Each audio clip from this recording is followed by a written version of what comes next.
பிடி செல்வகுமார் அவர்கள் இவ்வளோ தூரம் பேசுறதுக்கு காரணம் வந்து, அவர் வந்து திமுக சார்ந்து இருக்கனால, திமுக சைட்லேருந்து அவருக்கு வந்து சொல்றாங்க. அதனால தான் பேசுறேன் அப்படின்ற விஷயங்கள்லாம் சொல்றாங்க. அது உண்மையா சார்? இப்பவும் சொல்றேன் சார். என் தாய் மீது ஆணையாக, திமுக இதுவரை என்ட்ட இத செய்யுங்க, அத சொல்லுங்கன்னு சொல்லல. என் மனசாட்சி உறுத்துது சார்.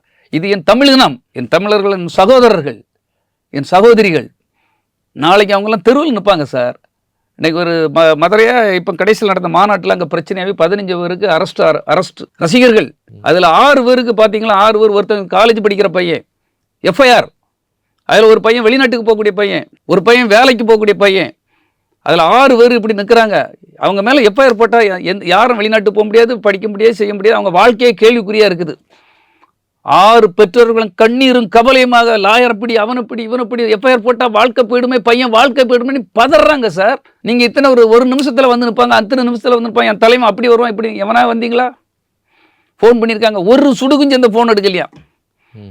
சரி, இதை விடுங்க. ஒரு காரணம் மட்டும் நான் சொல்ல மாட்டேன் சார், 1000 காரணங்களும் சொல்லுவேன்.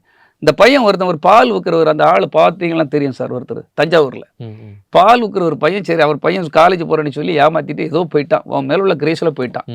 அவன் அடிப்பட்டு ஐசியூவில் இருக்கான் இல்லையா?